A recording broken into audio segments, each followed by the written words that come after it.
BJP ने अपने नए केंद्रीय संसदीय बोर्ड की ठीक है। घोषणा कर दी है। इस बोर्ड में कई अहम चेहरों को इस बार शामिल किया गया है, जिसमें के लक्ष्मण, जो कि दक्षिण भारत का एक बड़ा चेहरा है। इसके साथ साथ एक ओबीसी जो वर्ग है उसका भी एक बड़ा जाना पहचाना चेहरा है।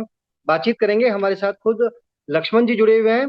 सर, आपका स्वागत भी है, और सर आपको बहुत सारी शुभकामनाएं भी। आपको सबसे मजबूत जो धन्यवाद। बोर्ड होता है उसमें शामिल किया गया है। क्या कहना चाहेंगे? मोदी जी बार बार कहते हैं ये हमारा जो सरकार है, शोषित वंचित पीड़ित जो लोग हैं, कई सालों से इन लोगों को जो पिछले सरकार ने किस तरह गुमराह किया गया, इसलिए मोदी जी आज पद्मश्री अवार्ड के चुनौती में हो या हमारे राज्यसभा संसद के ये सदस्य का चुनौती में हो, या आप इस बीच में देखे राष्ट्रपति का महामहिम किस तरह आदिवासी महिला को पहली बार 75 साल के आजादी के अंदर उनको मौका देना, उपराष्ट्रपति किसान बेटा को। उसी तरह आज पार्टी के अंदर भी जो दक्षिण से जो कार्यकर्ता पार्टी से जुड़े हैं, उन लोगों को भी महत्व दिया गया है। क्योंकि आप दक्षिण भारत से हैं, तेलंगाना की आपने बात की। बहुत ज्यादा सीटें नहीं है बीजेपी के पास साउथ इंडिया के अंदर। कर्नाटक को अगर हम छोड़ दें या एक दो स्टेट की बात करें तो क्या लगता है, पहले आपको राज्यसभा का सदस्य बनाया गया, उसके बाद आपको संसदीय बोर्ड में शामिल किया गया। 11 लोगों की एक बड़ी मजबूत टीम है, जिसमें खुद प्रधानमंत्री नरेंद्र मोदी हैं, अमित शाह जी हैं, जेपी नड्डा जी हैं। ऐसी टीम के हम्म। अंदर भी आपको शामिल किया गया। क्या इसके पीछे सिर्फ चुनाव है, क्योंकि दक्षिण भारत के राज्यों में चुनाव भी होने आने वाले समय में, या फिर जैसा आपने कहा कि हर वर्ग को प्रतिनिधित्व देती है भाजपा, पुराने कार्यकर्ताओं का सम्मान करती है, आप लंबे समय से पार्टी में है, पार्टी के लिए मेहनत करते रहे हैं, उसी मेहनत का ही फल है? ने हमारा शीर्ष नेतृत्व कभी भी चुनाव के नजर में कोई पद नहीं दिया जाता है। चाहे चुनाव है या नहीं, हम काम करने वाले लोगों में है, पार्टी के हित के लिए, राष्ट्र के हित के लिए। इसलिए जो उचित मानते हैं कि जो कार्यकर्ता पार्टी से जुड़े हुए हैं और जिस प्रांत से हम जुड़े हुए हैं उस प्रांत में भी पार्टी का विस्तार होना चाहिए। इस हम्म। माध्यम से पार्टी मुझे जो जिम्मेदारी सौंपी, जरूर मेरा जिम्मेदारी मानता हूँ कि पार्टी को तेलंगाना में और दक्षिण में भी आगे ले जाना, आगे बढ़ा जाना। हमारा जो चेहरा है मोदी जी चेहरा को हर गांव तक, हर अंतिम व्यक्ति को पहुंचाना मेरा जिम्मेदारी मैं मानता हूँ, समझता हूँ। जी, काफी अहम है। पार्लियामेंट्री के जो केंद्रीय बोर्ड है, काफी अहम बोर्ड होता है। और आपको लगता है कि जिस तरह से अभी इस साल के आखिर में देश के कई राज्यों में चुनाव है, तो आप लोगों की जो उपयोगिता है उसका पूरा इस्तेमाल पार्टी करेगी।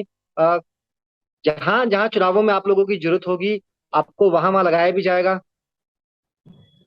जहाँ चुनाव है या नहीं है, हम तो जी। लगातार लोगों के बीच में काम करने वाले हैं।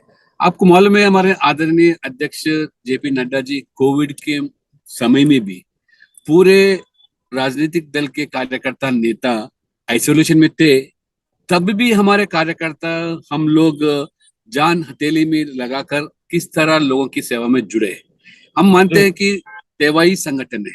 सिर्फ राज एक राजनीतिक दल के रूप में चुनाव के लिए हम नए काम नहीं करते, लोगों के हित के लिए काम करते हैं, लोगों में परिवर्तन चाहते हैं, लोगों में उनका कल्याण चाहते हैं। इसीलिए हम काम करते रहते हैं। चुनाव है या नहीं, हम पार्टी को विस्तार करना चाहते हैं। जहां भी पार्टी आज भी मजबूत रही है, जहां बीजेपी गैर सरकार है, वहां पे भी मोदी जी का छवि को, मोदी जी का जो कामकाज है, जो विकास का और गरीब के हित के लिए जो भी योजना बना रहे, ये हम अंतिम व्यक्ति तक पहुंचाएंगे और उनका मदद लेंगे जरूर। और हम पिछड़ा वर्ग जो समाज है, 50% के ऊपर आज दक्षिण में सारे राजनीतिक दल, क्षेत्रीय दल जो है, वो परिवार के हित के लिए काम करने वाले पार्टी है। कभी वो प्रदेश के हित के लिए काम करने वाले, अपने बेटा बेटी पोता पोती के लिए काम करने वाले। मगर मोदी जी हो, बीजेपी हो, सिर्फ और सिर्फ आज प्रदेश के हित के लिए, राष्ट्र के हित के लिए काम करने वाले। इसलिए हम जरूर दक्षिण में भी भारतीय जनता पार्टी का आज विस्तार जरूर होगा। और कर्नाटक के बाद आज हमारा पांडिचेरी में भी हमारा सरकार है, बाद में तेलंगाना में भी हम जरूर सरकार को लाएंगे। जी बिल्कुल। दक्षिण में भी कमल कई राज्यों में खिले, इसकी तैयारी आप लोग कर रहे हैं। आपको शामिल किया गया, सुधा यादव जी, येदुरप्पा जी, सर्बानंद सोनोवाल जी, इन तमाम जो ऐसे चेहरे हैं जो अक्सर नजर आते हैं, इन सबको शामिल किया गया, लेकिन दो चेहरों को बाहर भी किया गया है। गडकरी जी बाहर हुए और मध्य प्रदेश के मुख्यमंत्री शिवराज सिंह चौहान बाहर हुए। इसको लेकर आप क्या कहना चाहेंगे? नहीं, वो भी सरकार में उनका दायित्व है। अभी मंत्री के रूप में बड़े अच्छे काम कर रहे हैं नितिन जी हो, और मुख्यमंत्री के नाते शिवराज सिंह भी काम कर रहे हैं।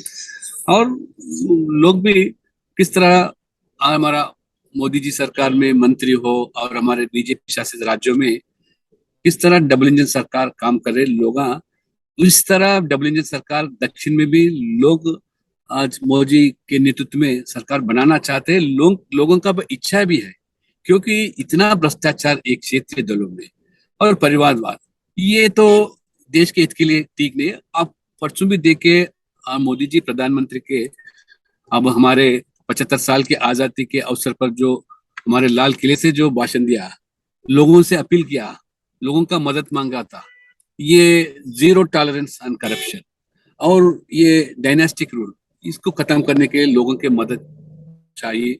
इस तरह हम भी इन लोगों से हम अनुरोध करते हैं कि दक्षिण में भी एक क्षेत्रीय दल सिर्फ और सिर्फ अपने परिवार के हित के लिए काम करने वाले को आज हटाकर आज राष्ट्रवादी और विकासवादी और भ्रष्टाचार रहित और परिवार रहित सरकार हमारे दक्षिण में लक्ष्मण जी, बनाना में। हाँ। लक्ष्मण जी, जिन जिन दो चेहरों की बात मैंने आपसे की, उनको लेकर ये कहा जा रहा है विपक्ष की तरफ से कि पार्टी में गुटबाजी है। अ, गुटबाजी की वजह से इनको पार्लियामेंट्री बोर्ड से बाहर किया गया।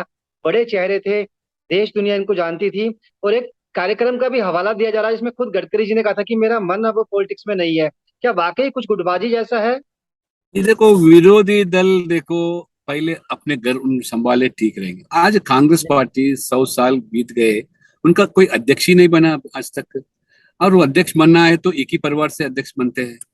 और क्षेत्रीय दल, चाहे बाप अध्यक्ष बनता, बेटा वर्किंग प्रेसिडेंट रहता, बाप मुख्यमंत्री रहता, बेटा मंत्री रहता। हमारे पार्टी में हर एक आदमी का जरूर उसका दायित्व बनता है और मौका मिलता है, और संगठन मजबूत करने के लिए हर आदमी का भी जरूर उनका साकर लेते रहते हैं। ऐसा कुछ नहीं। देखो आज नितिन गडकरी जी ने एक जो मंत्रालय अब देश भर में काम कर रहे हैं, एक्सप्रेस वे, हाईवे, रोड्स, इतना बेहतर आज कभी 75 साल के अंदर आप देखे नहीं थे। आज चाहे उत्तर भारत में हो, नॉर्थ ईस्ट में हो और दक्षिण में भी हो, कई जगह इतना बढ़िया ये मंत्रालय काम कर रहा है। शिवराज सिंह चौहान भी मुख्यमंत्री के नाते, जो आपको मालूम है किस तरह वो गरीब के हित के लिए, पिछड़ा वर्गों के लिए काम कर रहे हैं। ये तो हमारे पार्टी में आज सभी को मानते हैं। इस तरह संगठन में कभी कभी नए लोगों को भी मौका देना पड़ता, उतना ही। मगर जैसे विरोधी दल समझ रहे, वो अपना घर संभाले ठीक रहेगा, अपना खुद का कोई अध्यक्ष नहीं बना सकते। सालों साल बीत जाते हैं, और कोई बना तो अपने परिवार से ही बनते हैं। ऐसे आप देख रहे हैं, भारतीय जनता पार्टी चलिए is a sir, party with a different, party भिन्न में कोई दल है, गुटबाजी बाकी नहीं है, दलों सब से कुछ। भिन्न दल है। जी, बिल्कुल आपने ठीक कहा कि पार्टी में कोई गुटबाजी नहीं है, सब कुछ ठीक है। सर, बहुत बहुत शुक्रिया बातचीत करने के लिए।